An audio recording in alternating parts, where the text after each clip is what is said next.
Hello, everybody. Thank you for joining me today. I am your host, Nahshondion, a teaching artist and writer. You're watching Transbrations. In honor and celebration of Black History Month today, I will be interviewing Terence Toy. Terence Toy is an accomplished DJ, composer, and producer of house music, including deep house, R&B house, gospel house, Afro-Cuban rhythms, and Afro-tech. Toy has been DJing for more than over 40 years, with 3 of those decades steeped in jazz music, and traveling around the globe from Mexico to Montreal to Japan over 20 times. Toy has earned residency DJ status at Therapy and Club Yellow, but locally he spun the tables in residency at Toy Box, Santa Monica, Does Your Mama Know, Sunset Strip Release, San Francisco, and Paradise 24 Hollywood. Inducing house heads, Toy's term for house music fans to dance. Toy also garnered a show on Los Angeles radio station KKBT in the early to mid 1990s. Thank you for joining us, Terence. I've been in love with house music since 1995. It always puts me in a trance that is hard to explain. It touches me unlike other music and makes me very comfortable and relaxed. January of 2009, our mutual friend Mel Grayson introduced us. You hired me as your part-time assistant, and I'm not used to working with anyone or for anyone, but I was thrilled to work with a musician and a house DJ. I only took the job because of my love for house music and because of you. At that time, we worked near downtown LA, and I handled various administrative and promotional tasks for you. I remember we attended a tailback party at USC, and you DJ'd and your son Noah attended. Working with you was outside of my comfort zone because I don't enjoy interacting with the general public. Several events included a party in Silver Lake, and I think you may have cooked, but I don't think you DJ'd. And the last time we spoke was around 2013. And I remember our phone call specifically because it took place while I was in New York exercising at Riverside Park. Terence, thank you for joining us. Thank you so much for having me. I appreciate it. I can hear those birds chirping. and that is a good thing. How are you today? Good, how are you? I am good. Sorry about the birds. Maybe I'll make some music from the birds as well.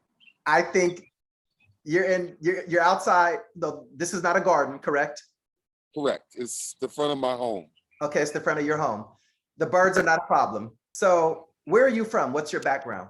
I'm originally from Houston and came to LA 5 decades ago. What's your childhood like? I have several brothers, couple older, couple younger. One sister, they're all college graduates. I'm the only one that didn't attend college. I went straight from high school to music. Mm-hmm. I started love of music approximately 6 years old. I moved from Oregon, playing the organ a few years, to drums, mm-hmm. where I played the drums until I graduated from high school band. And then one day I decided, with the help of my uncle, to move from drumming to drum programming. I had several uncles. This particular uncle, Edgar, was a strong influence in my life. Basically, the only father figure that I had was my Uncle Ed. Mm-hmm. Accomplished college graduate himself. Mm-hmm. My mom and my uncles were all former cotton pickers. And my mom, she ended up with her doctorate's degree. She's since passed about a year ago. Okay. My uncle insisted that since I wasn't going to college, that I had to select something to do. And at the time, music and photography was all I did 24/7. I had literally a month to type, and I chose the path of music. So why is it important for you to celebrate Black History Month? All history. I did fairly well studying history, but today, Black history needs to be more relevant. The students, the children now, they're slowly being, with the students that I deal with, it's a constant discussion of various African-American poets, doctors, musicians, physicians. I find it to be a very interesting question. I study Black history all the time. I believe my friend Nahshon just informed me about a documentary for Alvin Ailey, which I watched majority of it. I thought it was impressive and outstanding. So, I mean, simply because Black history slowly is being pushed to the side, and it's my responsibility, at least one person, yours, mine, to keep striving to educate all young people on Black history, not just Black students, but Latino students, white students. I agree that it should be relevant, strongly relevant now. Correct. So growing up, who were some of your role models? And was your family pro-Black? Would you consider your family to be pro-Black? Absolutely. My mom was definitely pro-Black. She also taught me to love everyone. I really appreciate that, sitting here now and you asking me. But the family was definitely pro-Black. We listened to majority Black music at a young age. What were some of the songs you remembered? Definitely listening to the Isley Brothers, Earth, Chaka, Bob Marley. My mom is the person mainly responsible for teaching me about African-American vocalists, mainly female vocalists. Oh. Etta James, Dionne Warwick, of course, Billie Holiday. The Lady Day. Right. I mean, so many, Nancy Wilson. That's what my mom listened to. And once she saw I was in the music, she basically gifted me her entire record collection. Okay. So I had. You didn't mention anything about James Brown. Of course, I had all. I mean, of course, James Brown. I remember James Brown from the days of doing the black and brown stamps. You probably don't. You're probably not old enough to know about the black and brown stamps. I'm not. But I was more into the African-American vocalists, the female vocalists, because that's what my mom was into, and that were the records that she gifted me. So I read something where you had said you remembered the first time where you heard I'm Black and I'm Proud. When was the first time you heard that song?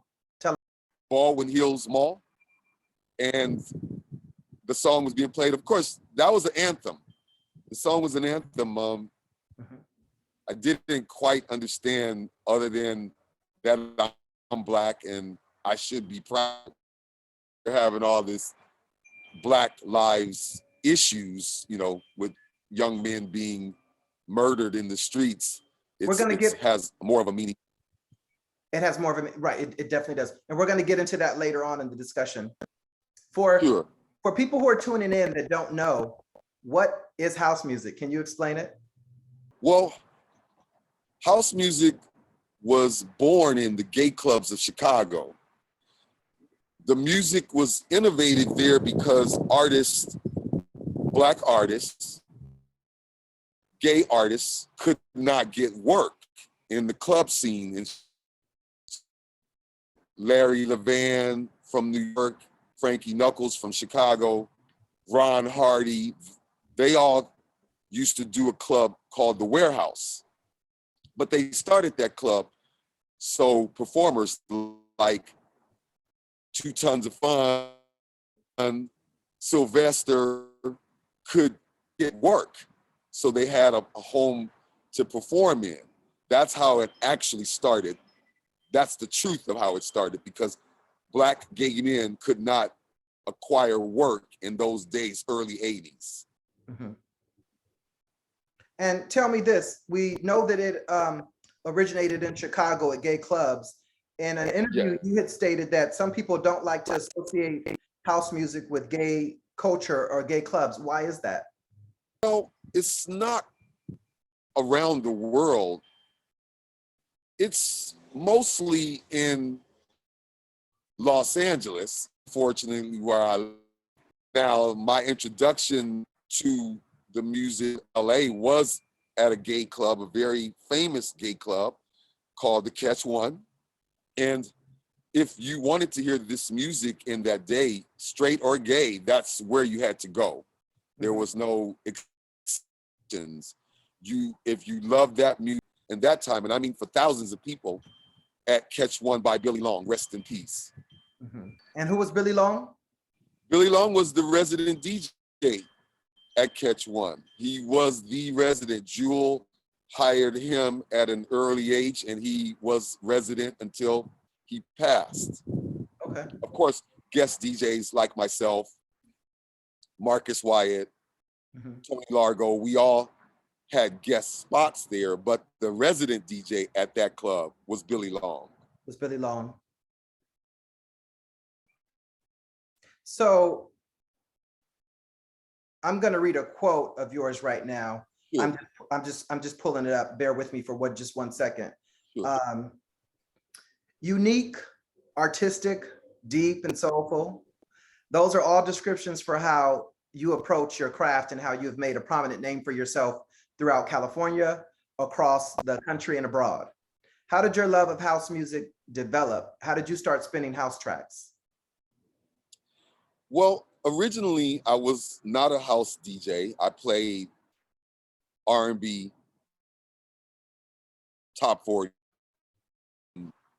to a very high level, but he was instrumental in educating me on this music. And conversation we had one day. I'm sorry, okay, because slow down. You froze up for a minute, so go back. You were mentioning someone. Was this your mentor? Yes, David Bryant. Okay. He was a DJ, not a high level DJ, but nevertheless a DJ. And just in the conversation one day, he explained to me that if I wanted to travel around the world, that I needed to adapt. And so I listened to the music for a good year, and immediately I loved the music, but I wasn't educated on the music. So I had to study it for a while. Around 82, 83. And then I entered some contest. I won the contest and I started traveling. The first place I ended up was Tokyo, Japan. So at this point, did you start to consider yourself a house DJ? Definitely, because house music was so new at that time. So I immediately purged the R&B sound and went straight to house music. The music was very new, so not a lot of music. You had to visit New York or have someone send you music from New York to keep up with the music, abreast of the music. So he was already in New York, sending me records from, at that time, Paradise Garage. And it wasn't difficult for me to keep up because I did have a mentor. Yeah. And what was that first trip to Japan like? Amazing. How long were you there for? Amazing. How long were you there for? The first time I went, I was there for 2 months. I wish it would have been longer. I did end up traveling from Tokyo to Osaka, Kumamoto, playing gigs with other DJs, but they definitely brought me there to play. And I'd never been out of the country. Was in my 20s then, so it was all amazing to me. The food, the culture. Did you fall in love with sushi? You fell in love with sushi? Totally. Their cuisine is impressive. It's clean, it's healthy, and of course I didn't know anything about it except for ramen here, but they have so many, they have so much cuisine that it's unreal. We only know about the things that are Americanized, but sushi and teriyaki which teriyaki is almost American thing. But no, I was forced back then in the mid 80s. In Japan, they didn't have McDonald's and El Pollo Loco then. Now they have all that. But back then. And Terence, tell me this. How often were you there for 2 months? How often were you spinning? Was this nightly or on the weekends? I was there for Friday and Saturday, a club called Gold. Mm-hmm. That was the club Gold brought me there. Airfare, hotel, work visa, and of course, compensation. But the contract allowed me to play other gigs on the days that weren't Friday and Saturday. Oh, so okay. Of course, everything that came my way, I didn't have anything else to do, and I had all this music with me. So of course, I took every gig. I played fashion shows. Because I was going to ask you, like, what were you doing during the week? So you just answered the question. Yeah, I played fashion shows. That was my biggest thing because those were in the daytime. Okay. So, I played for Isayaki, all the big, of course back then, there weren't that many Black people in Japan either. So I was pretty much known as the Black guy who wore the hats, the DJ from Los Angeles. When did you learn, when did you learn Konnichiwa? I said, when did you learn Konnichiwa? Probably the first day I was there. Well, yeah. I tried to study. Every time I went to Japan, up in different areas. I played in Kumamoto. I played in Fukuoka. Pronunciation. Make sure I say it right. Fukuoka. Of course, Tokyo. So in the days that I didn't have anything to do, I just studied the language. Konnichiwa, that's effortlessly, that means good Hello. day or good morning. The true way to say morning is Ohio gozaimasu. So, but say it again. Around the world, say Buenos Dias, everybody knows. And Terence, to be okay with the freezing, is it? Yes. Yeah, you froze. So just rewind what you said for a minute. You asked me how to say good morning the proper way. It's Ohio gozaimasu. Oh. Konnichiwa is sort of like good day. Okay, I didn't know that. Okay. So, you said to play house music, especially deep house, you have to feel it in your heart.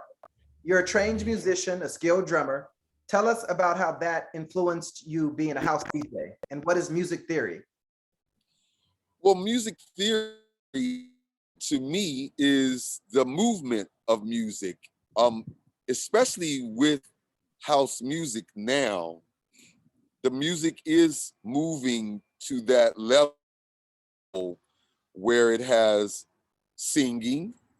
Originally, house music wasn't about singing, it was about sampling of singing. But it's about the progression, which is verses, chorus, breaks, bridges. You have prologues, intros, you have epilogues, outros. And when I try to produce a song, I actually try to incorporate as much theory movement as possible, not just a sample of a voice or a sample of an a cappella. I look for vocalists and spoken word artists to present their vocals, which then needs to tell a story. And the story is part of theory, the movement of a song. When you listen to traditional R&B, it has all of those movements. It has all of those stages. Again, first, second, third verse, chorus, or we call it hooks sometime. Right. You have breaks, bridges. The bridge is usually a transition where the song changes and then it goes back to the original format and key of the song. So you recently explained that math is your expertise and helps you with arranging, being a DJ, and music production. How do you hear music? I hear music definitely as a drummer in numbers. The music for house music is a constant 4/4. It's a constant. So everything is in increments of even numbers: 2, 4, 8, 16, 32, even 64 bars. Everything is in even numbers. When you hear things in odd numbers, that's typically improv. It's typically solos and improvisation. But a standard house track is in movements of even numbers. Have you ever done anything with chimes? I have played around with chimes. You hear the chimes on? I love chimes. So I'm just, yeah, it's perfect. So you mentioned bars on the computer. In a conversation, you had mentioned bars on the computer, and Yes. we already talked about the significance of even numbers. Did you mention baseline, odd numbers? Well, with dance music, it's imperative to have everything on even numbers. On even You know, numbers. dancers, real dancers, they don't like to regroup on odd numbers in the middle of a dance floor or the middle of a recital. It's around the world, music is in increments of even numbers. Even numbers. 2, 4, 8, 16, etc. You're looking fancy today. You know that? I got dressed up for this. You got dressed up. You did. You're looking super fly. You're looking super fly today. So what does music under the guise of numbers mean? And do you have a favorite number? And if so, why? Good question. 8 is my favorite number. Pretty much everyone knows that 8. I don't know exactly why I fell in love with the number 8, but I do utilize the number 8 with everything I do with music. Example, my tracks are typically 8 minutes long. I didn't know that. If they're over 8 minutes, they'll be 8:08, 8:18, 8:28. I usually don't go past 8:58 or into 9 minutes.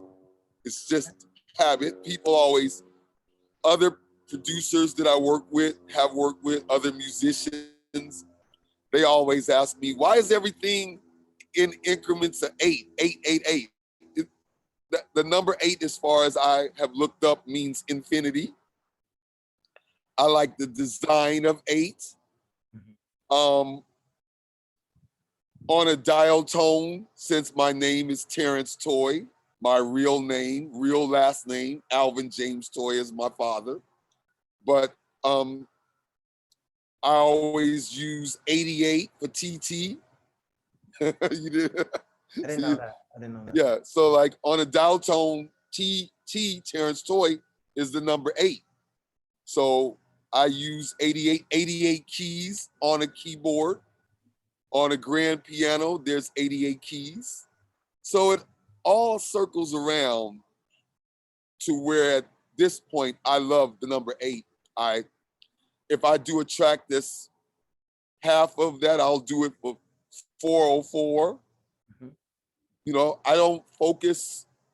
Once I decide, I do move on and focus on the music of what I'm doing, because I work with, how funny, 8 musicians. I have an octet of musicians that I utilize all the time, from bass to piano, percussion. My favorite musician that I work with is in New York, where you are, and I never deviate away from the number 8. It's just probably a good habit. Okay. So what I asked you earlier, what does music under the guise of numbers mean? Is that does that question mean anything to you? Well, it's just, I've always been a numbers person. When I was in school, I always thrived with numbers and music. So I just implement it now. Some people use earth and earth tones and earth sounds with their music and what is what moves their heart. What moves Me, definitely numbers.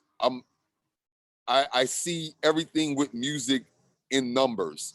Somehow or another, it circles around. I mean, everything that I do with numbers and music, now I have such a strong program that if I'm with Nahshon at a mall and I hear a song, I'm gonna stop what I'm doing, stop the shopping, and go find out what this song is, who did it, why is it attracting my ear. A lot of the songs that you know that I've done, they come from that inspiration. I used to try to delineate myself from it, but it's so captive for me now that I actually let it guide me. I actually let, and everyone that knows that about me, we can be at dinner. And if someone says something, or it could be it doesn't even have to be music. The inspiration can come from a conversation about numbers. Oh, okay. So, and 99% of the time, I'll say 88% of the time, I will stop myself because the inspiration is so strong for me now. It has helped me tremendously. I mean, my Love is a Losing Game came from a discussion of numbers. It was a discussion of numbers and what sad numbers mean. Think about numbers. We think of 6 as a number of a bad number. We think of 13 as a bad number. Seven is supposed to be a lucky number, right? Correct. See? But I understand. 7 is a lucky number, supposedly. Some people like the number 2 because it symbolizes couples or a team. At least you can't be a team of 1. It at least has to be 2. I always like the number 8 from a young age because of octet or octopus, octagon. So it just stayed with me. And it does. I honestly, if I could teach that to anyone who would want to learn it, I think numbers are important. It's the one thing around the world that doesn't change. The matter of how it, I guess, is, I want to say presented, because what is it? Is that the study of numerology? Or is it numerology? Numerology, I thought I'm thinking of astrology, but. Well, I just know that, I know numbers are different for, Egyptians and around the world. It's different. It's not, I mean, it may have the same meaning, but it's, Well, the language is different, but the counting is not different. No, the counting is not different. Yeah. They say numbers don't lie. No, numbers don't lie. Those numbers do not lie. They have not been lying to me for the past 2 years. And that's why I have a big, very big grin on my face, and I'm sitting up here like this. Numbers don't lie. They are very important in everything we do. And Terence, while we just have this moment, can we just take a moment to say hello to our haters? Hello, haters. Right. So, Terence, I want to move on. Haters. You said what? Konnichiwa haters. Right, that part. So I want to move on from numbers, and we can get into that a little later. Sure. Our reception is perfect right now. So what roles do Afro music and Afro-Caribbean music play in your career? Well, glad that you asked, since I've been the Cavalier DJ in California, Los Angeles, pushing Afro house since the early 90s. When I first did the first aromatherapy with Universal Music, everyone made fun of me. Some of my closest friends and followers would make fun if I were playing in a local LA club. I'd get messages saying, was I gonna play this cucaracha music? I'm like, cucaracha? I mean, I thought cucaracha was Latin, but I literally have a friend once said that he wasn't coming if I were gonna be playing cucaracha music. I'm like, cucaracha? He's like, yeah, that African stuff that you play. Now they have genres for African music on Track Source, Beatport, all over. Cucaracha. You know, in fact, the Africans, South Africans, most of the producers from South Africa are my favorites. Oh, I don't consider Terence Toy my favorite. I consider my comrades that are doing this same music in other cities, states, countries. And the South Africans are kicking ass and taking names. Is it popular? Bodhisattva, Kulo De Song, Jeff, Black Coffee. Those DJs from South Africa are murdering the game. They're killing the game, taking names and creating haters. Because now, I mean, you're looking at 2.5 decades later, I have CDs of Aromatherapy that came out in 1996 where people, now the CDs sold, but people didn't want to hear that music out at clubs. They wanted to hear the old school style. I'm definitely not an old school DJ. Definitely not an old school producer. I like the innovative music. I try to push the envelope, and I mean push it to the max. Okay. So what is it about vocal tracks that excite you versus instrumental tracks? Well, vocal songs are remembered. People of all likes, ages, ethnicities, they want to be able to sing to a song. Hence my attraction to vocals. You can't sing to an instrumental unless you're doing improv or scatting, so you then make up your own lyrics. But if you want the song to be memorable, you want them to have something to sing to, a chant, a tribunal.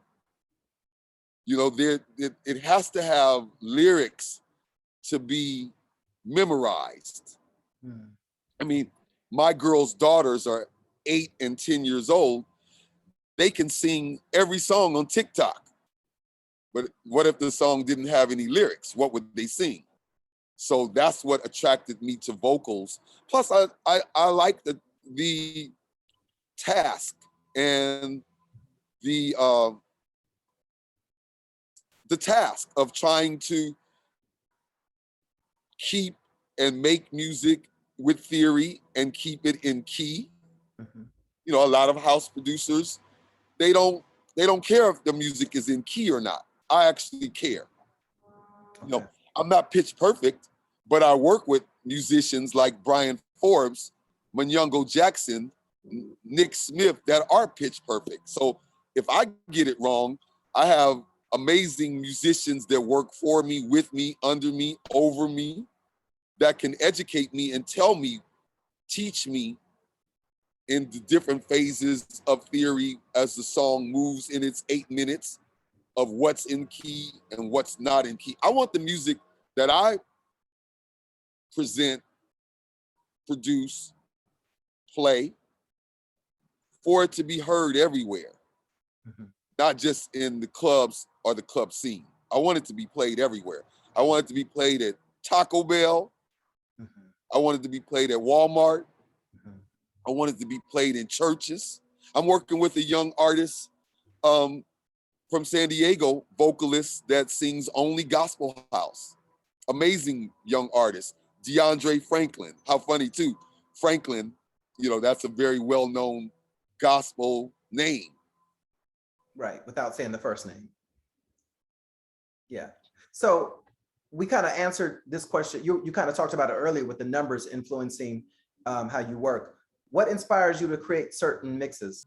I always try to do mixes and focus on a theme. Those mixes have always been successful for me. When I did the Praise Him series, I did that series for my mom. Simple question my mom asked me, do I do any other music besides devil music?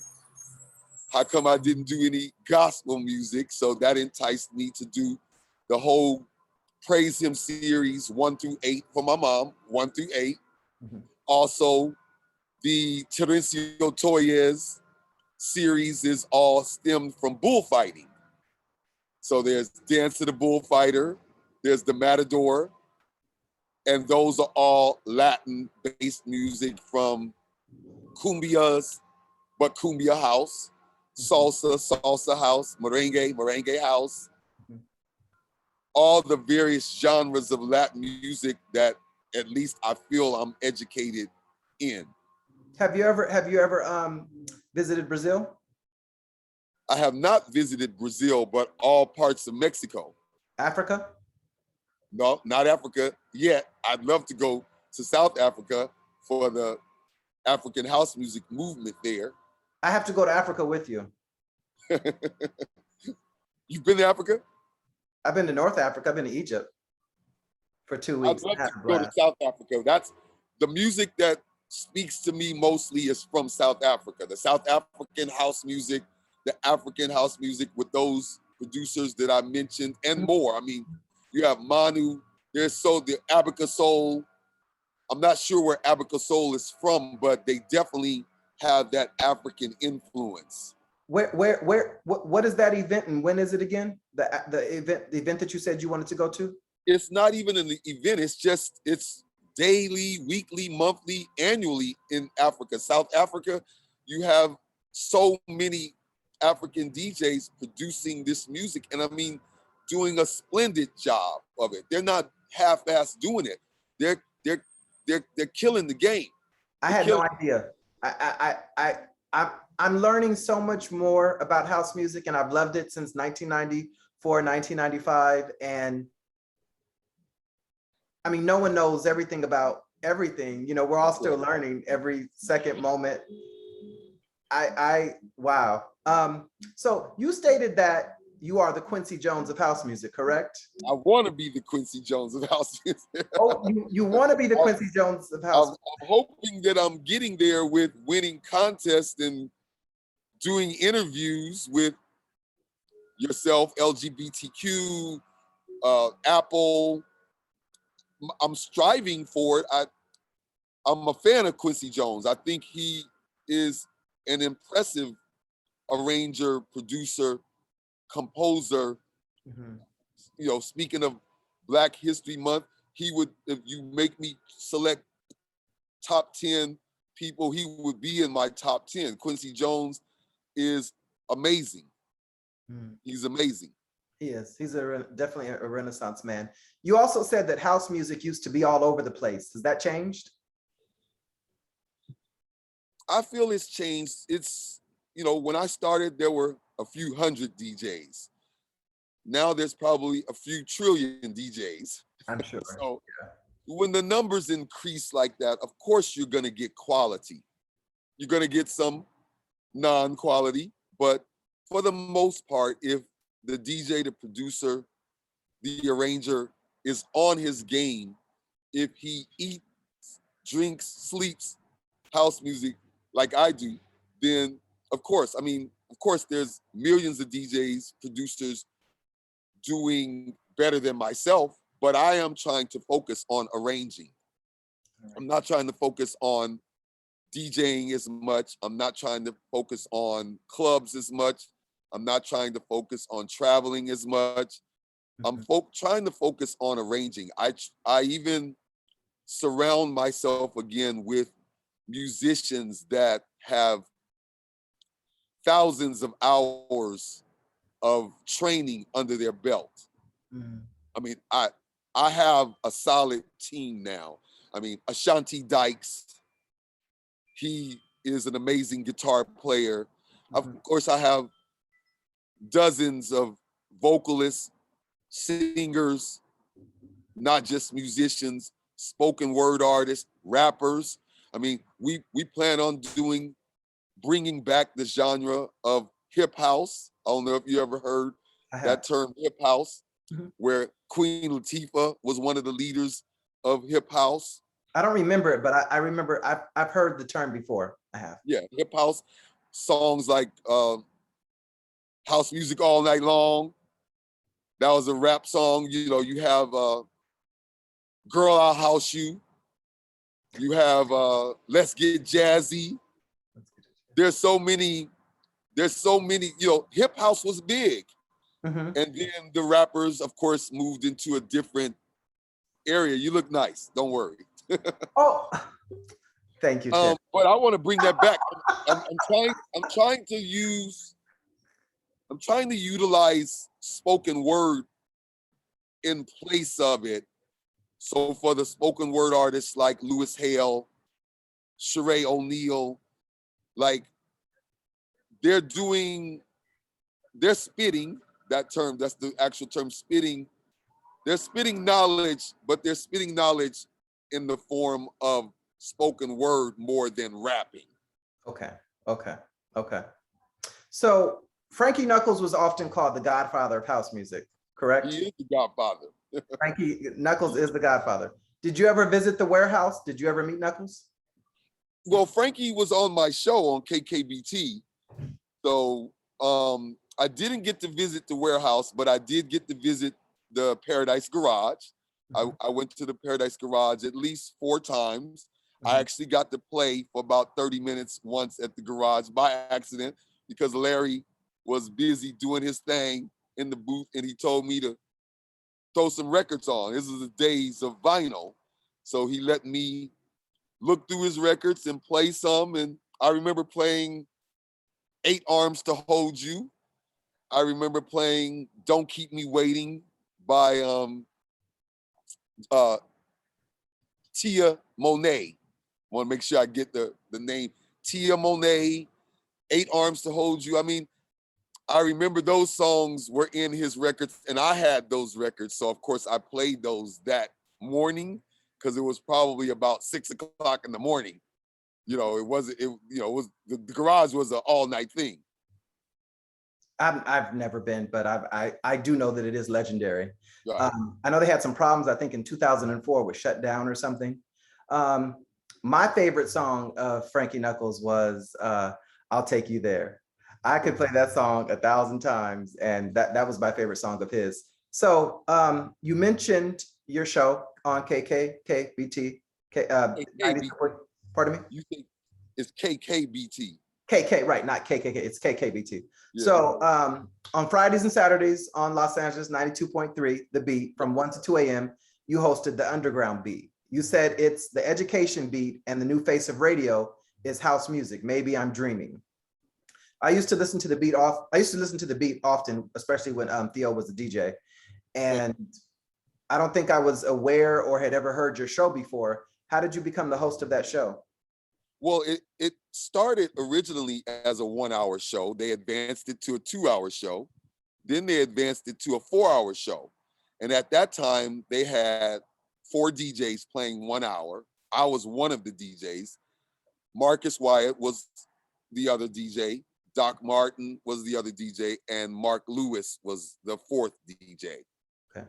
But Mark Lewis and Marcus and Doc, they were so inundated with traveling that they sort of made me the chaperone for the show. I was in charge of getting the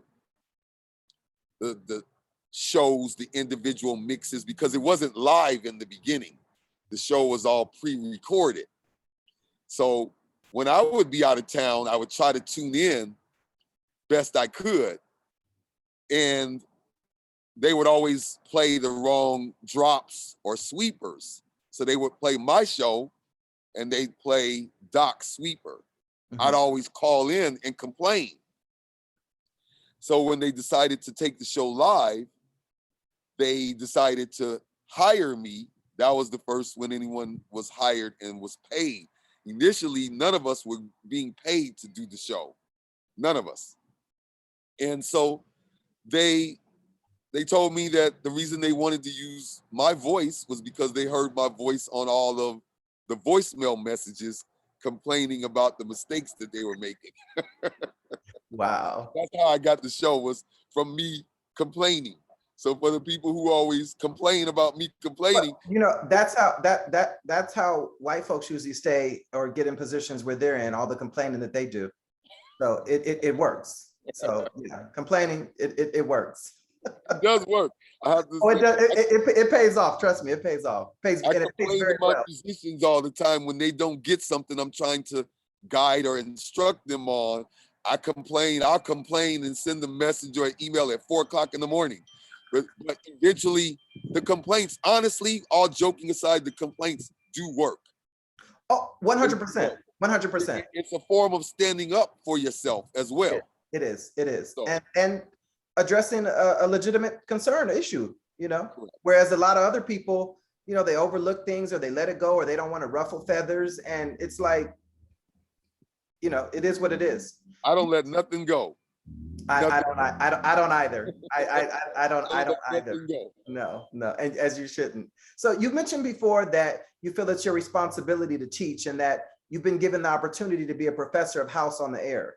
Who were your instructors? Wow, well, definitely the musicians, DJs before me, Billy Long, as we said, Frankie Knuckles, as we said, Larry Levan, Ron Hardy. I mean, even some of my own colleagues are impressive DJs, producers, musicians themselves. I think Tony Largo is a splendid reference as a DJ, as a producer. Marcus Wyatt has been tremendous with the scene. And I'm just speaking California. You have David Harness in the Bay Area. You have Oscar P in San Diego. I mean, I look up to these guys and I hope they look up to me for what I'm doing. Does 10 City ring a bell? Fingers Inc., Liz Torres, The Diva, Robert Owens, Martha Wash? Of course, every now and then I speak with Robert. 10 City has disbanded since. Okay. Catch One and I did a show with 10 City back in the day. You know, that's Byron Stingley. Byron, I believe, is a Christian now and doing gospel house from what I hear. But of course, Liz Torres, Master C and J. Do you think he would come on Transbrations? I think we could persuade any, you know. I think we could, I'm not trying to turn anybody out. Well, we could probably get anybody, people. I'm not in that business. My uncle told me all promotion is good promotion, even bad. And that's a fact. So, no, I think like back in the day, as the years of KKBT, I mean, I had Nobukazu Takamura on the show. I had Frankie Knuckles on the show. I had Branford Marcellus on the show. I had a diva on the show. There were so many people that came to the show. All of them were not discovered and brought there by myself. I had a lot of help.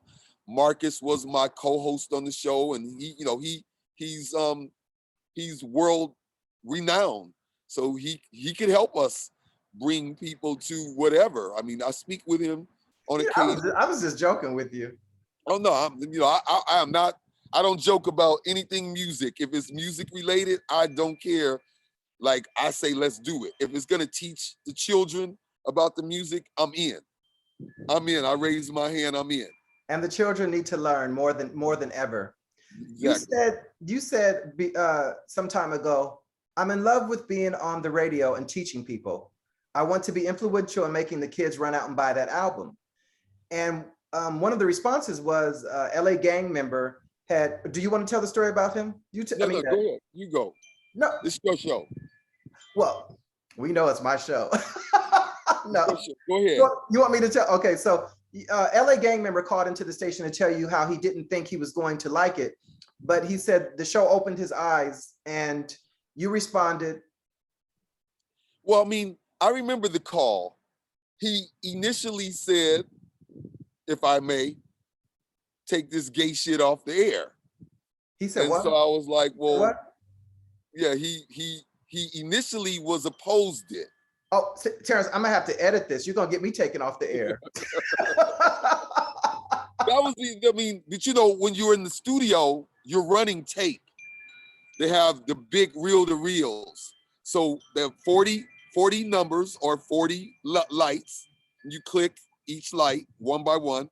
92.3 the beat, 92.3 the beat, 92. So all the good calls, you record those calls and you splice the tape together and you play it back. So all the bad calls get edited out. But this particular call, You got a good memory. Trust me. You know, I had initially I had a board op. I had the Poetess as a board op. And then I had to learn it all myself. So they sent me to school. But one of those nights that I was there without Poetess, this guy calls in and he told me to take this off the air. Say it. Don't say exactly how you said it. Use the real language. He told me to take this gay shit off the air. Is that all he said? I told him, I'm like, well, it's not gay music. It's music doesn't have a, you know, sexuality. I'm like, eventually this guy. It triggered something in him. Pardon me? It triggered something in him. Yeah, I mean, he became a big fan of the show, a big fan, you know, calling in, trying to call in all the time, trying to ask questions about the music. But that's also my, Frankie, Marcus's, Tony Powell. That's our responsibility. So he became a house head. He became a house fan. But his initial call was take this shit off. So, you know, that also, I meet people still today that don't like house music. They think it's repetitive, repetitious. Mm-hmm. Some of them think it's like, I don't know how they signify music as being a sexuality or a sexual movement. I don't get it. Yes, the music was born in the gay black clubs of Chicago, but that is not even where the music is today. I mean, the music is played in clubs around the world. I mean, around the world, from South Central to San Diego to Montreal to Japan to Mexico. I mean, I have not played in every country, but I've played in quite a few. Yeah. And I only play house music. That's all I play. Mm-hmm. Yeah. You are the only person and the only Black man that I know that has ever been to Japan over 20 times. And I'm a bit jealous of that. I've been to China once and I cut that trip. I left a little early, but yeah, you didn't like China. I played in Hong Kong. I played in Kowloon. I've been to Hong Kong and played it. I thought it was amazing. I opened up for the Basement Jacks, and the club had at least 2,000 people in this club. I was in Shanghai, China. The weather was a little bad. There was a lot of fighting in the hotel lobby. I remember specifically, I was walking around, I was trying to get a massage, not a happy ending, but just a massage. And I remember Asian guy had told me that he didn't like my color. And my reaction was, you don't have to like my fucking color. Like I was so surprised for him to say that. And it didn't hurt my feelings or whatever, but I guess, when people say things, sometimes it's like, am I supposed to change it because you don't like it? Fuck you too. There's racists. There are racists everywhere. They're all over. I had incidents in Japan, but they didn't. For every one negative incident I've had around the world, I've had thousands of great incidents. One story real quick. I'm in Japan. I'm leaving Haagen-Dazs. I have my hat on. I'm waiting at the light alone with my ice cream. I see this young lady. She's with like 3 or 4 guys. They're looking at me and I'm looking at her. I'm like, she looks awful familiar. It's Sade standing right there on the corner with me and 3 of her musicians. Now I'm free. I'm frozen. Terence, stop lying. Too scared. No, too scared to say anything. And she says, "You're that DJ from LA." I asked her, "How'd you know that?" She said, "Your hat." Oh. That's a true story. What? At the light. Oh, because of the hats that you wear. Yes. Your hat didn't say I'm that DJ from LA. No. She I mean, you know, I'm known for wearing fedoras. It's my favorite style of hat. I have so many hats, hundreds of hats, but my favorite is the fedora. And now it's sort of like my mantra, my tag or whatever. Yeah. So, you know, I pretty much, when I play gigs or wherever, I go to the garden with the hat on. And, you know, I'm looking at her and I'm like, she looks like Sade. But I was too scared to ask her, "Are you Sade?" But she said something to me. She said to me, "You're that DJ from Los Angeles." I go, "Yeah." I said, "How'd you know?" She said, "The hat." And then her friends or musician friends or her band, they walked across the street and they went their way and I went my way. That honestly happened. What right year? on the corner. We're across from where Haagen-Dazs. I think Haagen-Dazs is still there now.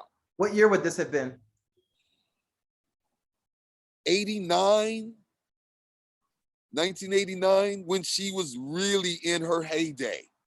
Let's hope she sees this. My guess was she was probably there to do something, either a concert or a performance or something. I didn't know about it, so I'm not gonna embellish there. Right. Definitely, I met her for a brief moment in Tokyo. There's like this freeway overpass. And the Haagen-Dazs is on the corner. And I wasn't out of the Haagen-Dazs. I'm still eating ice cream. And there she was, right there, like 5 feet away. So you definitely jumped ahead of me, and you just answered what was your most memorable memorable moment time in Japan. So you just answered that. So we're talking about traveling and being African American. Why is it still important for African Americans to leave this plantation and to travel to other countries? Well, I mean, we all should see other lives and life in other places, not just be stagnant in our own area. If you have the opportunity, the means, the connections to travel, especially while you're young, even when you're old, but I mean, not just travel to see things, but to travel to do things. You know, put some work in is what I call it, you know. And legal things, right? Right. Correct, of course, legal, of course. You know, but to do something, you know, go to another country. I have a friend that's in Africa right now. She's all into what you ingest in your body. She's totally into herbs and plants, and she's there doing that. And she's a math instructor. She's a math teacher. Oh, wow. Oh, okay. You know, she's not there doing math. She's really there to study herbs and plants for your health, you know. But I was like, wow, she packed up and I mean, packed up, got rid of her house. Took her garden with her. She's gone. She's been there for like, I'm taking care of her plants right now. She's been there for months now. Those chimes sound really good. I think I'm gonna have to buy one. I bought those for my girl for her 40th birthday. Okay. She likes chimes and they're beautiful. Serenity. Yes, very peaceful. So I want to go back because we kind of jumped ahead of my interview. So you've often referenced yourself as Terence Jouse. What is Jouse? Jouse is defined as a fusion of jazz and house music. You stated before that house music was made to unite all walks of people together. It's all house, and the best description of it is soul. Even the way into techno is soul. In the next 3 years, I see a change back to dance music on the airwaves, and the topic I'm hosting every night is soul. I feel very proud that men and women around the world will go as far as to promote house music illegally if it's needed, by any means necessary. Do you still feel that way? Absolutely. I mean, I don't know how illegal I might go myself. I will call myself a bandit of house music, but you have to stretch your arms out sometimes. You can't do every single solitary thing by the book. You know, oh, you won't get anywhere. You won't get anywhere. You won't get anywhere in America. Right. You know, you have to tell a couple of little fibs here and there. You have to venture out, you know, and get it done. Sometimes I have a friend he is a general manager at one of the top restaurants here in LA, Venice Beach area. Mm-hmm. I asked him one day, because he teaches me about cooking and, you know, general management of a restaurant and what it all takes. So I asked him one day, how did you get into all this? He told me he was walking down the street, homeless, looking for a job, and there was a sign. You know how those chalkboards you write with the thing, the awning thing, said, you know, hiring manager position. He said he went in there and lied and told them that he knew how to manage a restaurant, and they gave him the job. He said he didn't know shit about doing any management of any restaurant. So, and now he's the manager at Jelena. I've lived life on the margins, I would say probably for the past 2 decades, being a trans person. Right. And I learned a significant amount of very valuable information from other trans individuals. And I would definitely say storytelling. I mean, I'm a professional writer now, but storytelling and, it's always, a good story, you're going to definitely have to take some artistic license with it, So, and the reality of it is, if that person buys your story, then, and if they don't do any due diligence, There's this saying that goes back. There's a saying that goes back years. Let me see if I can get it right. Never let the truth get in front of a good story. Never let the truth get in front of a good story. Yeah. And all I write is nonfiction. And the reason why have you ever heard that? Never let the truth get in front of a good story. So like basically never let the truth, if you're telling a good story and the story is not a true story, never always tell the story if it's good, and don't let the truth fuck it up. That's why probably a lot of people probably don't like me, because I tell the truth when it's convenient for me. Right. I guess I tell the truth when it's convenient for me, just like everybody else. And the reason why I don't deal with a lot of people, whatever, and I mean, I'm not special. All throughout my life, people have continuously lied to me and tried to trick me. And that's one reason why I do write nonfiction though, because at some point we do need to have some, elements of the truth in there for us to get to the next, today is what date? It's okay to embellish though. That's it. Today's what date? February 23rd. And you're not gonna lie to me and make up some shit and try to trick me. Okay, so moving on. The direction of your show was promising. What happened to it? Well, radio is a tricky stepsister. When is she a wicked stepsister? We can call it a wicked. Or is she a bitch? With radio, it's very trendy. It's extremely trendy. It could be #1 on Monday, and they will cancel you on Tuesday. That's really what happened. I was getting written up in Straight No Chaser, Herb Magazine, Accelerator Magazine. I was getting written up in all the magazines. I thought I was at the top of the game. And while I was in San Francisco playing at Mushroom Jazz, they called me and said, hey, we know you're in San Francisco. When you get back to LA, come by the station. Now, I'm thinking I'm getting some promotion. And they told me that they were going to cancel the show and move to do something else. At that point, it had been on just over 4 years. No real explanation other than it was time to do something else. Mm-hmm. I mean, okay. The program directors and the music directors of a radio station, Now I understand them. I did not understand them back then. I was even like, well, we're not even going to get to say farewell or goodbye to the listeners. No, we're going to pay you for the next 6 months, but the show this Friday will not be aired. It will not be on. And that was it. I mean, I took a lot of heat from that because I couldn't go anywhere. I couldn't go to the grocery store. I couldn't go to the cleaners. I couldn't go to the park. I couldn't go to courthouse. Every time I saw somebody that knew me, the first thing out of their mouth was, what happened to the show?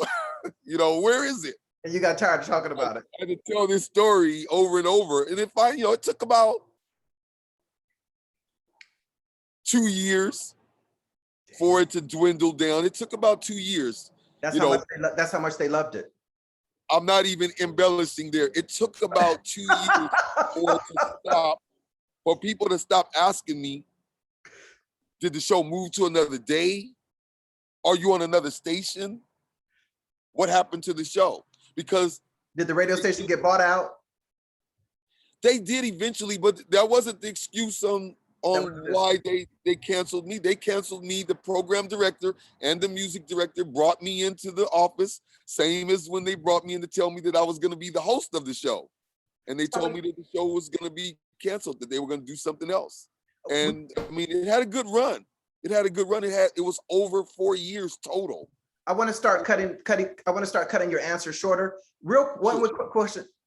To date, was that the only show that was dedicated to house music that you know of? No, there were other shows. There were shows on Mars FM. I don't know if you know that station. There Tony Largo did a show, I believe, on Mars, and no, with KKBT. Oh, with KKBT, yes. It was the only house music show, yes. It was called The Underground Beat. That was wow. KKBT, The Beat. Yeah. They're on Wilshire. The Terry show was called The Underground Beat, hosted by Terence Toy. And you worked out of Wilshire, and they were Wilshire and Fairfax, right? Where the station was. No, originally the station KKBT was on Highland, close to the Hollywood Bowl. Later, they moved to Wilshire and Fairfax area. I believe that's where they still are now. Okay. But in those days, they were literally by that big temple. I believe it's a Masonic temple or whatever, on walking distance from the Hollywood Bowl. Okay. So I want to say the name of the street was Selma. Okay. You mentioned mushroom jazz earlier. You passed up a mushroom jazz opportunity by DJ Mark Farina, and the project later on, it eventually blew up. Do you have any regrets that you passed up the project? No, I don't have regrets now for things being offered to me now, yourself or anyone, but I have a pact with myself. I have a deal with myself that anything that's offered to me to do now because of the mushroom jazz debacle, that I don't turn down anything. Yes, Mark Farina was doing a series of acid jazz mixed CDs called Mushroom Jazz. He asked me to do one, and for whatever stupid reason, I declined, and the Mushroom Jazz series blew up. I mean, everybody that's in the acid jazz knows about the Mushroom Jazz series, the Mushroom Jazz collection. I want to say Marcus Wyatt did one, Julius Papp did one. The only knucklehead that didn't do one is the one sitting here talking to Nahshondion. Right. So right. that won't happen again, though. That won't happen again. Everything, again, my Uncle Ed taught me, all promotion is good promotion, even if it's bad promotion. That means if they're talking about you, me, us, them, that you're still relevant. That is true. Still relevant. Los Angeles is known for hip hop. What's the relationship between house music and LA? Well, now I'd say house music is finally accepted in LA, thanks to a good dozen DJs that have put some major work in the trenches. Doc Martin, Tony Powell, Marcus Wyatt, Jerry Flores, Tony Largo, if I didn't mention him, Steve Loria, Mark Lewis, Mark London. You know, these DJs have put decades of their life into this music in Los Angeles. So yeah, now it's definitely accepted. You know, you hear house music now, you could be driving down the street and pull up to a car next to you, they're playing house music. 20 years ago, that wasn't the case. No. You know? So why, you used to spin at Does Your Mama Know? I was one of the residents at Does Your Mama Know. You one of the residents, and I remember going there just on a few occasions. As we say now, lit. That place was lit, really lit. What happened? Why did it close? What happened? Well, they tried to blame Does Your Mama Know on the club closing, and that's not the truth. From what I know, see, Coconut Teaser was where Does Your Mama Know was held. That was the home of Does Your Mama Know. But Coconut Teaser had various floors. They had the basement club, they had the upstairs club, they had the street level club. And apparently in the downstairs basement club, there was a shooting. And anybody that knows LA, South LA, you know, Southern California, know West Hollywood. They know West Hollywood don't play that. They don't play. They don't, you know, and Does Your Mama Know was in West Hollywood. And it's interesting. Literally, literally on the northwest corner of Sunset and Crescent Heights. That's where Coconut Teaser was. It's no longer there now, but from what I know, someone was shot, someone was killed, someone was at a hip hop club downstairs under Does Your Mama Know, and that incident closed Does Your Mama Know down. I mean, but Does Your Mama Know it wasn't a 1 week, 1 month, 1 year club. It was there for years. It is legendary. People still talk about Does Your Mama Know now, today. Yeah, today. I'm working with Smash West producer, and he sent me a mix, and he said it's sort of like a Does Your Mama Know mix.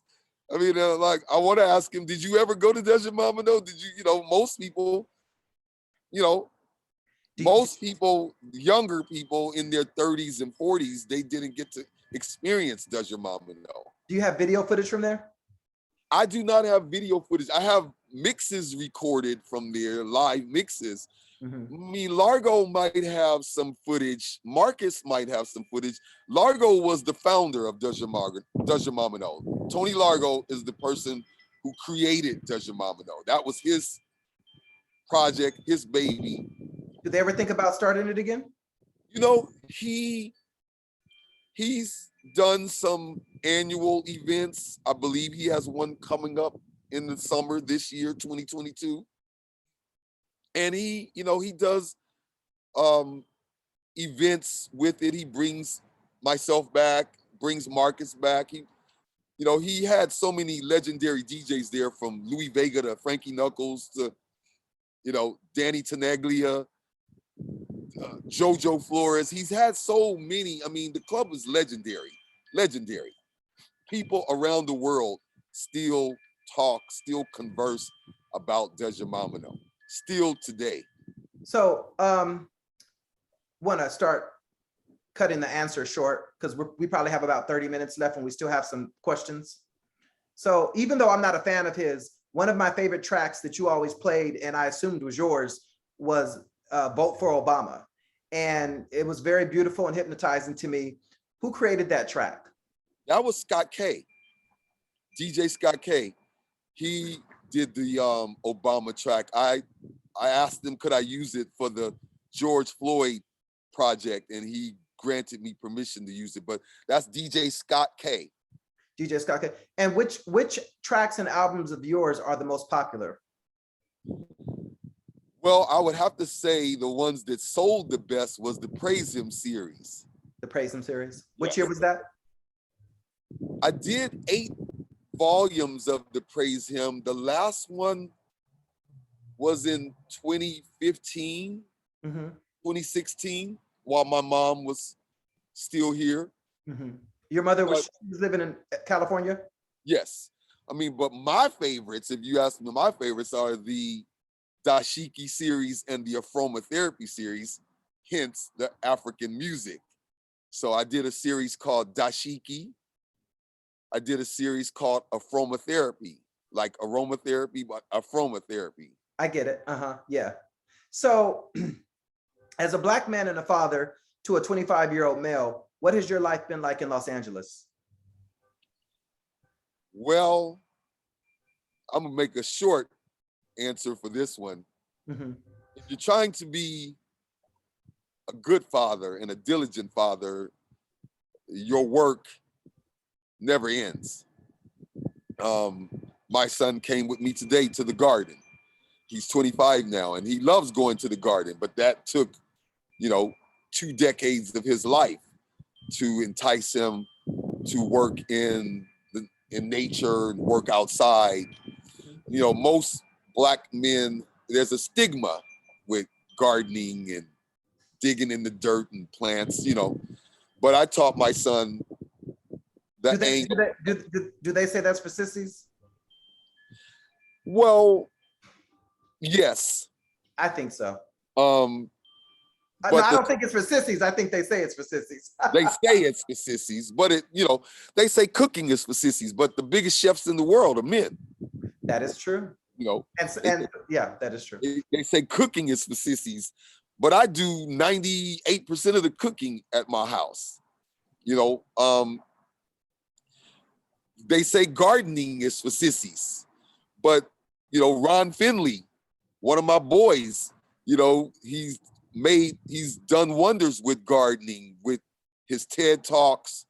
He's got all kinds of fans and sponsors, and he's changing the game of gardening. Mhm. Took a Black man to plant stuff in his parkway, and for the city to be opposed that and write him tickets. And he fought it, saying, this is my property. I own this house. I own this property. I can plant whatever I want to plant. And he won. So tell me this. Yes. You grew up in Gardena. Yes. Did you ever have any encounters with the police, and were they positive or negative?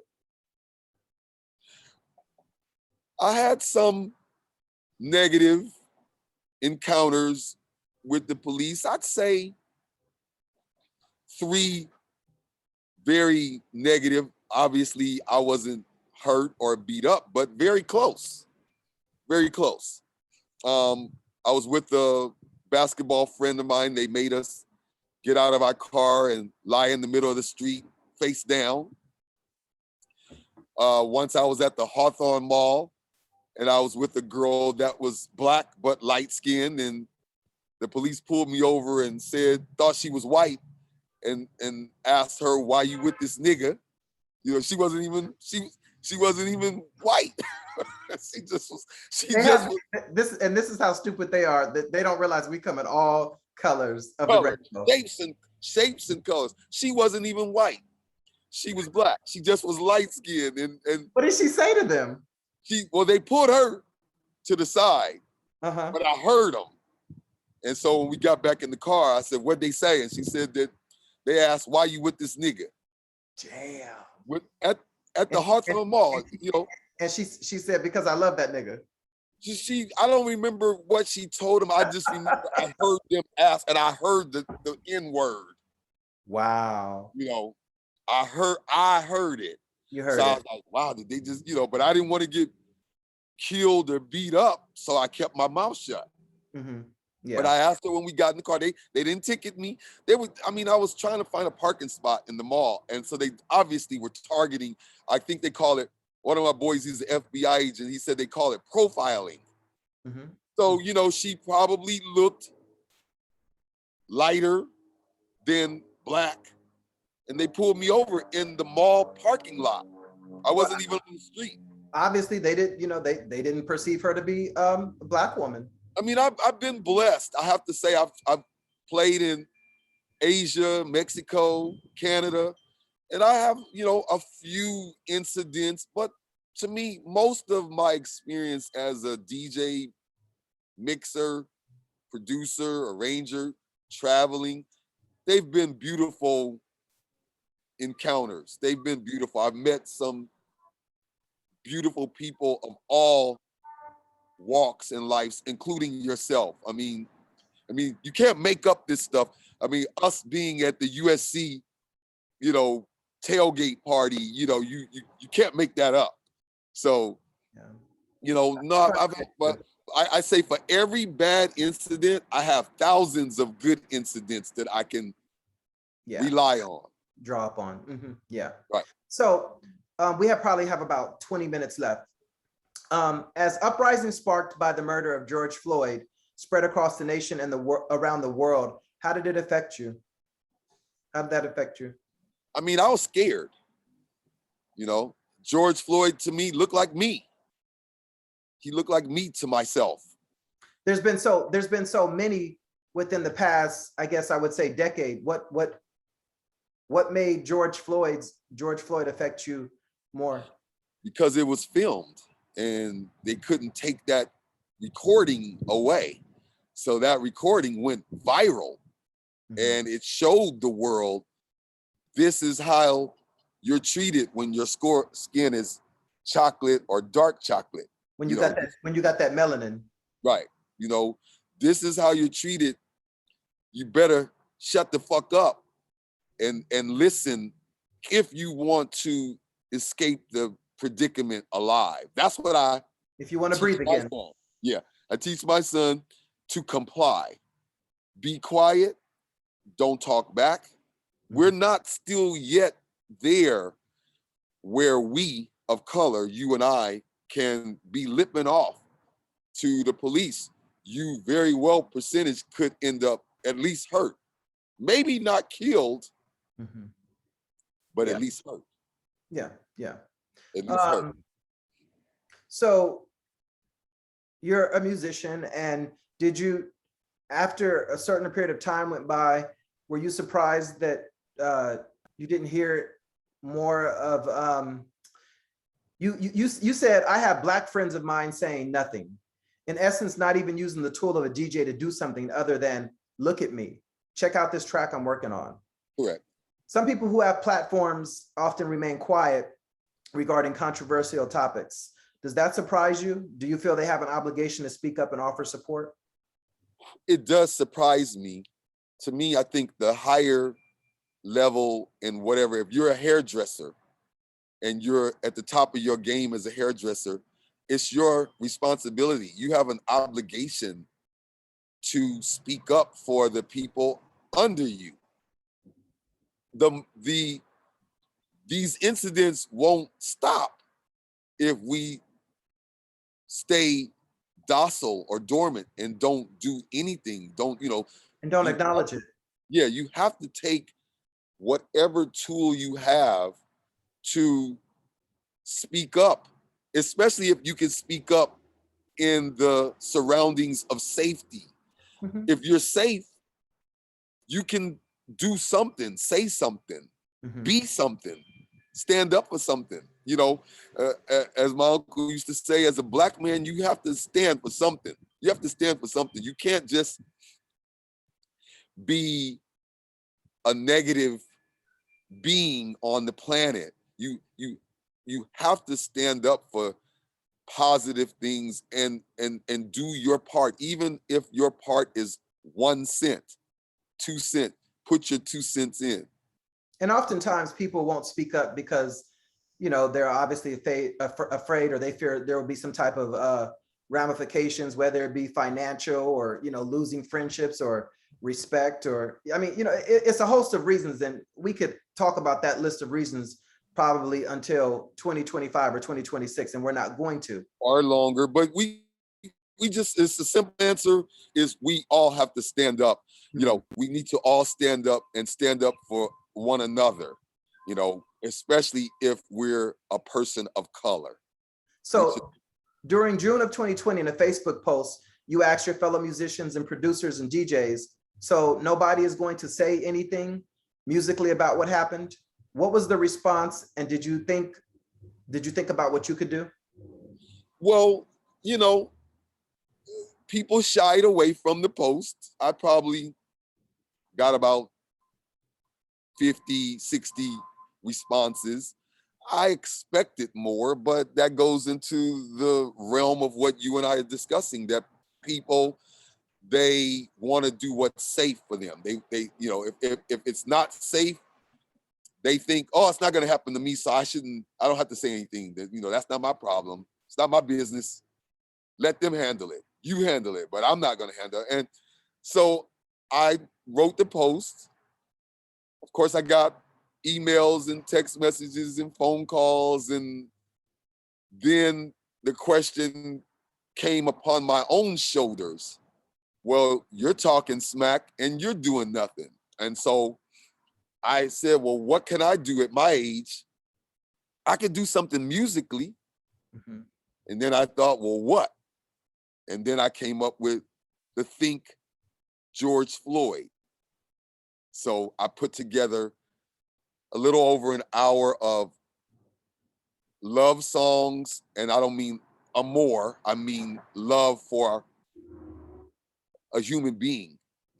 I put together controversial songs, protest songs, old and new, not just R&B, not just house, but jazz, Mhm.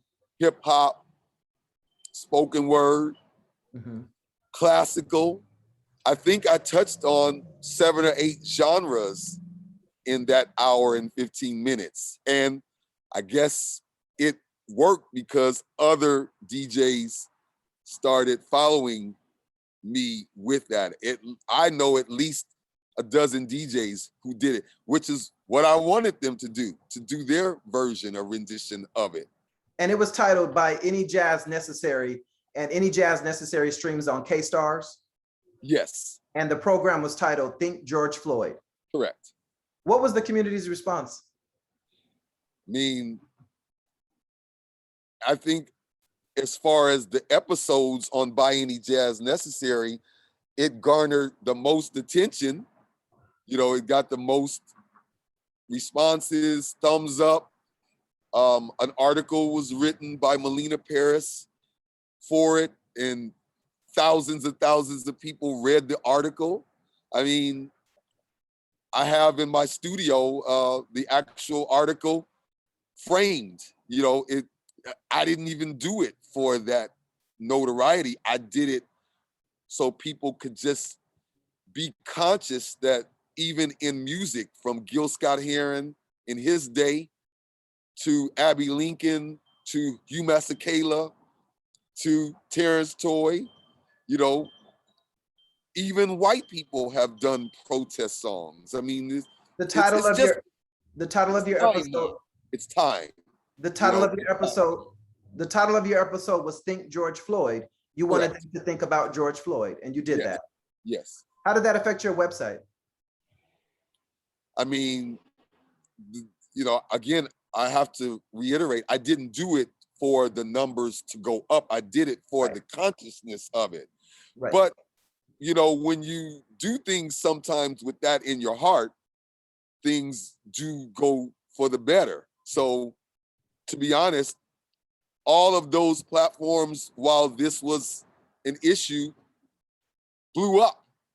You know, the whole George Floyd episode probably was the biggest episode that I did, and I didn't even do it for that reason.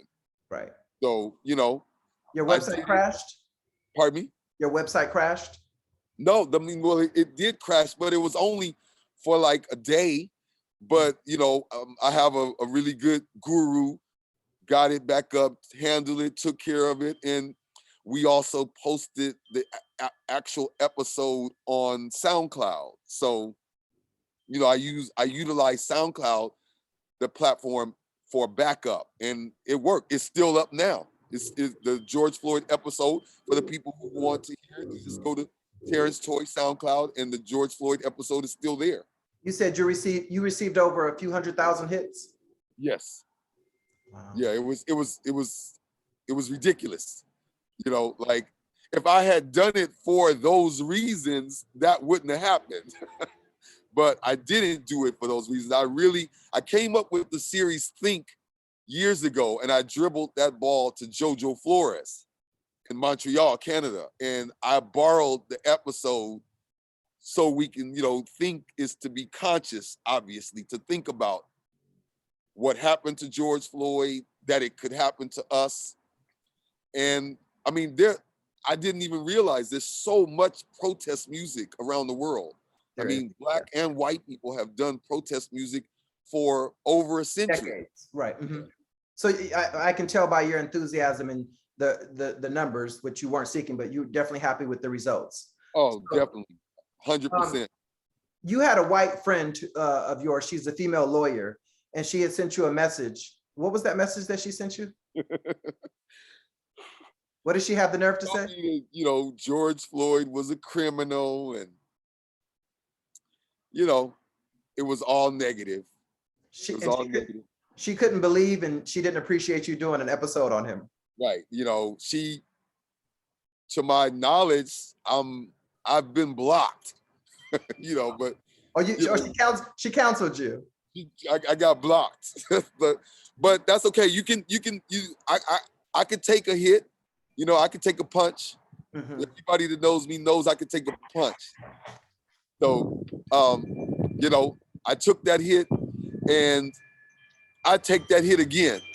Yeah, it's worth it. I take that hit again. So, you said that you wanted some songs to be about hope. I had to keep it real. I didn't want my white friends to think I'm being 100% militant.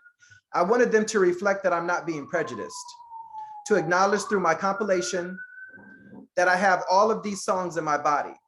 I'm recalling them for you guys, and all of them aren't angry songs. That wasn't what I was trying to do. Right. My question is, why did you feel that you had to explain your actions and suppress anger to make white people feel comfortable? Well, I wouldn't agree totally with you that I suppressed the anger, but sometimes, how's the saying go? You get more sugar with honey, or you get more honey with sugar. So I didn't want only people of color, brown and black, to listen to the episode. I wanted my white friends and my white followers and my white fans to listen to this episode as well. You didn't want to alienate. You didn't want to alienate anybody. Right.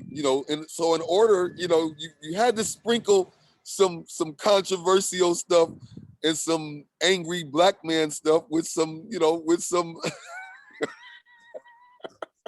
angry. You had to do some sprinkles, put some sprinkles on there to keep it balanced. What did E40 say? Sprinkle me, baby, sprinkle me. Ain't that what he said? Yeah. I had to keep it. I had to keep the sprinkles going so people could listen to the entire episode. I didn't want people to hear James Brown say it loud, I'm black and I'm proud, and then click off. I needed to come with some everybody wants to rule the world, Tears for Fears. I had to balance it out. Right, and you did. It's very beautiful. The way the lighting is hitting you, I can still see you, but it's almost kind of like a little. I don't want you to necessarily move, because you might probably could wrap it up then, because one, it is chilly out here. Okay, so my nose is running. Can I have 10 more minutes of your time? Sure. Okay, I don't know what to do about the lighting though. That's fine. That's not a problem. So I love the remix of Marvin Gaye's What's Going On. You mentioned the write-up regarding George Floyd. One more thing. You said that he sacrificed his life. What made you use the word sacrifice? Is that the right word to use? I would say still yes, because when you get pulled over, I'll use pulled over, 2 words. Let's not even think about any other encounter with the police. But when you get pulled over, as a black man, you need to comply. That's old. That's not new. That's old. That's been happening for decades and centuries. And how difficult is it to actually comply? Mm-hmm. I teach, again, my son to comply. If you get into a kerfuffle with the police, do what they tell you to do. That's your better chance of walking away, driving away from the situation, predicament. Mhm. So, George Floyd, he knew that he was in a precarious situation. All of us have seen the video. To me, I think he would have still been alive if he would have complied. mhm. You know, he chose to sacrifice himself. Oh, and that's it. Okay, I understand what you're You saying know, now. Okay. he knew. You know, the rumors are that he had a little bit of something in his system. Mhm. You know, he knew he had been in predicaments with the popo before. Mhm. Okay. If you Okay. already know these things about yourself, if you have something in your system, even if it's a little sippy sip, Mhm. you know that you had a sip. The more sips you had, the more libations you have in your blood system, you should comply. Okay. So That's what I would do. I understand. Working with you for the brief time I did, I had no idea that you were socially conscious. So I just want to applaud you for speaking up and using your platform to address police brutality and inequality. I had never heard the KRS's one song, Sound of the Police, which was produced in 1993, until listening to your track. So, I mean, I'm 44 and, you know, for me I never heard that song. So I was just blown away, and it just really blown away. I'm glad you were blown away. That's the job of a DJ, is to teach and educate people on music that's available. And if you never heard it, I did my job, because now you heard it. You know what I'm saying? I believe it was KRS-One and Public Enemy, you know, and I believe it was called The Sound of the Police. I mean, it was a big song, The Sound of but the Police. Mhm. perfect fitting for this topic. So I know you, give me 5 more minutes. You're a chef and a gardener. How many gardens have you planted? Where are they located? And how did you end up at Fremont High School teaching horticulture? Well, I would have to count them, but definitely more than a dozen gardens. The first one was at a homeless shelter called Dome Village.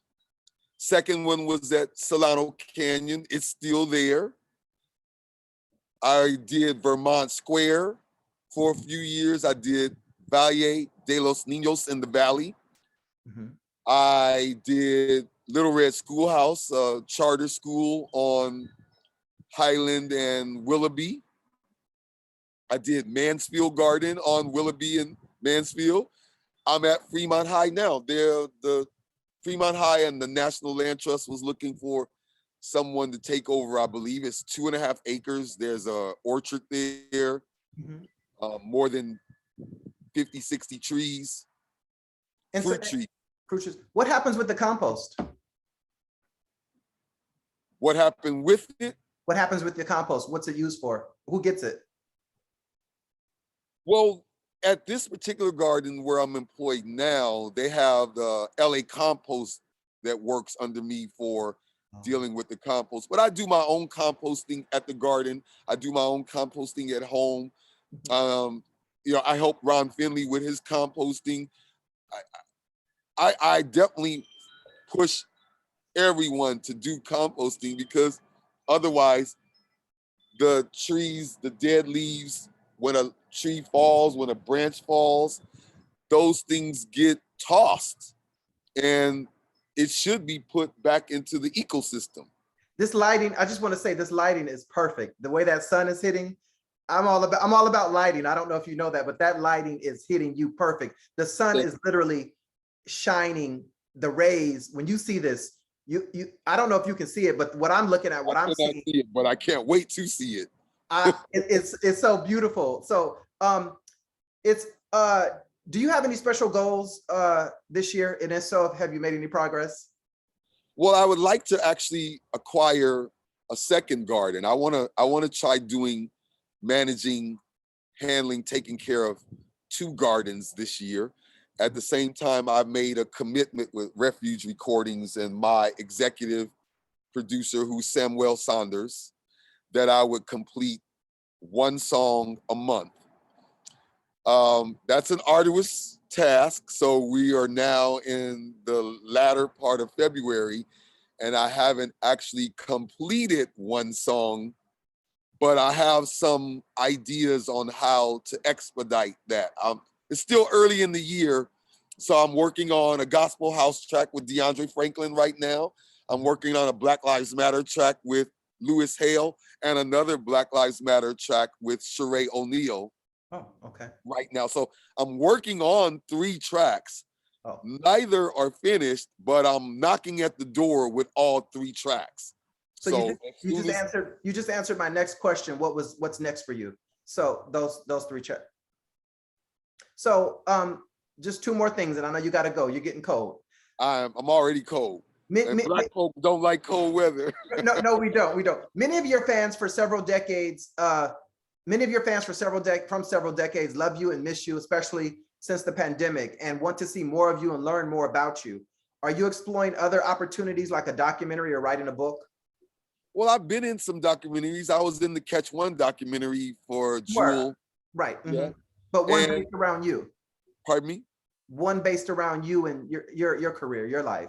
Well, I hope I've done enough work to do that. I feel that I still need to do more. So hence the production of tracks that feature Joust or Jazzy House. I believe by the end of this year, the blessings are already coming every day. So it's just a matter of me expediting the ideas, not just talking about them, but actually expediting them, getting them, as my uncle will say, getting them done where they're finished, not sort of finished, kind of finished, but actually finished. Once those things are finished and put into promotional platforms and aspects, then I believe the blessings will continue. I mean, we're trying to launch Spotify. We've been having some issues with it. It's not launched yet. It should have been done the first week of January. Here we are, the last week of February, and still not done. But it doesn't stop me from production, arranging, and working with the 8 musicians that I'm working with. We still can make music. We just need to find the exact platform that is suitable for us to get the music heard around the world. Okay. So I've known you I've been a house head since 1994. I'll say that again. That's the 3rd time I've said it. And I've known you for over a decade. And I'm disappointed that I've never been on one of your tracks. And I have a song titled Transbrations that I want to do. So I hope we can collaborate on that in the future. Yeah, no, we are going to collaborate on it. We already have discussed it several times, and I'm in. And it's your idea, but I have to do my part. So we've discussed it. We've agreed it's going to happen. The sooner you move on your part, the sooner I can move on my part. The ball is really in your court, though. It's not in my court yet. So the ball's in your court, and you already been instructed on what to do exactly. So the ball's in your court. I'm going to say this. I've been shot before in real life. So, you doing this would definitely be spoiling me. And I hope nobody else takes more shots at me because of this, because they've taken enough. Lord knows they've taken enough, and I already live in isolation, and it's not because of the pandemic. Right. So Terence, no, the ball's in your court. Mr. Toy, Terence Toy, thank you so much for allowing me to interview you, for giving me your time, for allowing me to work with you. This has been a pleasure. This has been a joy. House music has brought so much joy to my life, and it's obvious, not just by talking to you, but knowing you, how much it's brought to your life as well. Thank you for the contributions that you've given to our community, to the LGBT community, African-American community, the community, and the world at large. Thank you very much for spending this time with me. Thank you. Thank you for having me. Thank you. Thank you so much. And where can people find you at? TerenceToy.com. I'm on all the platforms like SoundCloud, Mixcloud, They can email me, Terence at subliminalradio.net.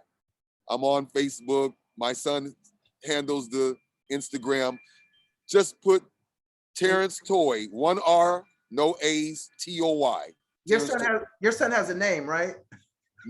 Noah. His name is Noah Powell Toy. Yes. Bye, Terence. Bye. Bye, Nahshon.